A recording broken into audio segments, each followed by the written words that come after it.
Mi nombre es Palma Chillón y estamos trabajando en la línea de investigación del desplazamiento activo dentro del área de ciencias del deporte. ¿Qué es el desplazamiento activo? Es el comportamiento que realizamos cuando nos desplazamos de un lugar a otro de forma activa, es decir, usando nuestro cuerpo, como puede ser andar, bicicleta o patinete. Se ha visto que son innumerables los beneficios que tiene el desplazamiento activo en los jóvenes cuando van al colegio, sobre todo a nivel de mejorar su salud física y mejora la salud ambiental del entorno con una mejor calidad del aire. Pero ¿sabemos cuántos niños se desplazan en España al colegio y qué tendencia hay en los últimos años? Patricia Gálvez Fernández, doctoranda del programa de biomedicina, nos lo explicará. ¿Y sabemos cómo se miden los comportamientos de ir al colegio de forma activa para que tengamos datos cuantitativos y poder analizar dichas tendencias y comportamientos? El doctorando Pablo Campos Garzón, también estudiante de biomedicina, nos explicará cómo está analizando estas metodologías en su tesis doctoral. Respondiendo a la pregunta sobre los patrones de desplazamiento activo al centro educativo, se han analizado en torno a 35.000 niños y adolescentes españoles desde 2010 a 2017 con edades comprendidas entre los 6 y los 18 años.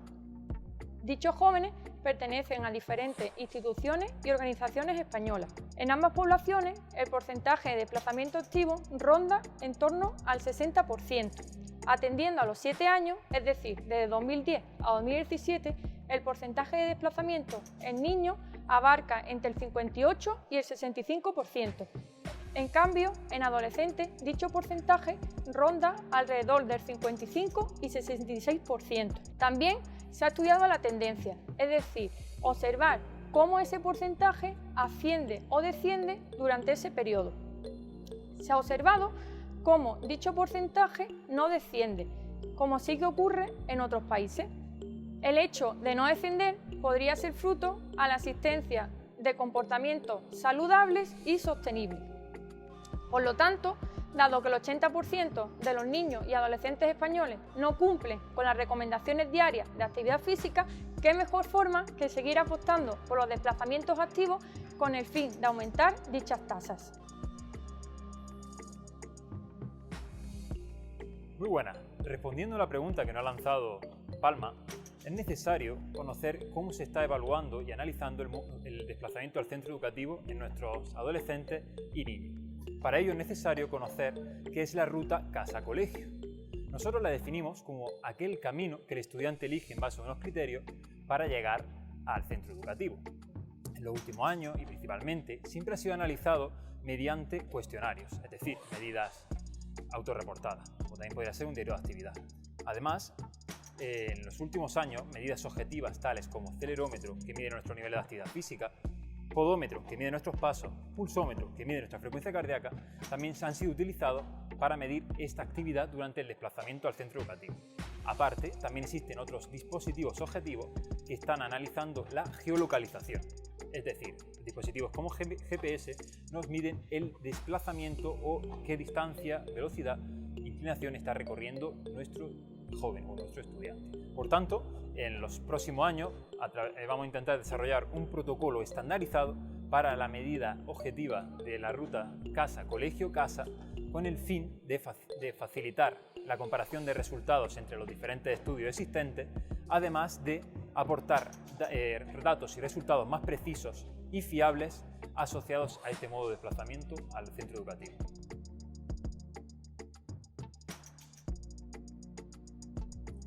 Hola, mi nombre es Francisco Javier Huerta Delgado, profesor del Centro de Magisterio de la Inmaculada adscrito a la Universidad de Granada. Que los niños se desplacen de manera activa al colegio, andando o en bicicleta, es muy importante para su salud, para su sociabilidad e incluso para el medio ambiente. Ahora, si es tan importante, ¿por qué no todos los niños se desplazan de manera activa? Siguiendo el modelo socioecológico de Salis en 2008, hay una serie de factores que pueden afectar, modular este comportamiento. Estos factores pueden ser de 4 tipos. El primero de ellos serían los factores personales, por ejemplo, la salud o la motivación, que a un niño le guste usar la bicicleta. Los siguientes factores serían los factores interpersonales, las familias o el grupo de iguales, Si sus compañeros se desplazan de manera activa, él puede que sea más probable que se desplace de manera activa. Estarían también los factores comunitarios. Esos factores comunitarios serían las características de la escuela o las características de la ciudad. Si una escuela tiene un aparcamiento para bicicletas, es más probable que usen la bicicleta para ir al centro educativo. Y por último estarían los factores medioambientales, como es por ejemplo el clima, que llueva o nieve, o si hay una distancia.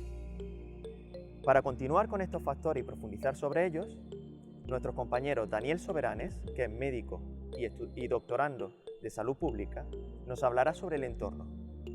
Y María Jesús Aranda, que es doctoranda de educación, nos hablará de la influencia de las familias en este comportamiento. Así es, Javi. Lo primero sería explicar que la influencia del entorno depende de cada persona. Pongamos un ejemplo. Una niña que usa su bici para ir al cole en una ciudad en la que usualmente no nieva.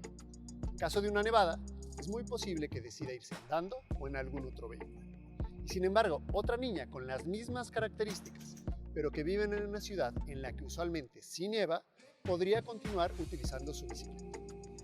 Así pues, el clima puede influir sobre nuestros hábitos de desplazamiento, aunque no los determina al 100%. Otro factor a considerar sería la distancia. Si vivimos junto al cole, es muy posible que vayamos andando, no vamos a coger un coche ni una bicicleta. Sin embargo, si vivimos a una distancia grande, como 30 kilómetros por ejemplo, es muy poco probable que queramos ir andando o en bicicleta. Pero, ¿qué tanto es demasiado lejos? Se ha visto que los niños están dispuestos a andar 875 metros para ir al cole y los adolescentes 1350 para ir a sus institutos. Sin embargo, existen ciertas diferencias entre entornos rurales y entornos urbanos. ¿Será que las construcciones afectan de alguna manera? ¿O que la señaleta de tráfico puede incidir en el modo de desplazamiento? Estas y otras preguntas están siendo respondidas a través de distintos enfoques y con distintas herramientas.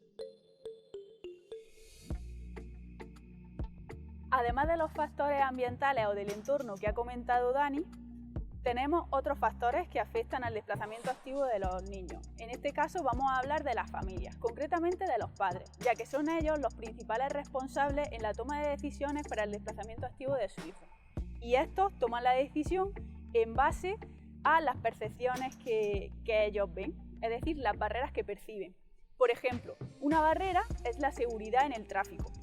Entonces, si un padre percibe que su hijo puede sufrir un accidente en el trayecto de casa al centro educativo, elegirá un modo de desplazamiento pasivo, mientras que si no lo percibe, ese niño posiblemente se desplace de forma autónoma andando o en bicicleta.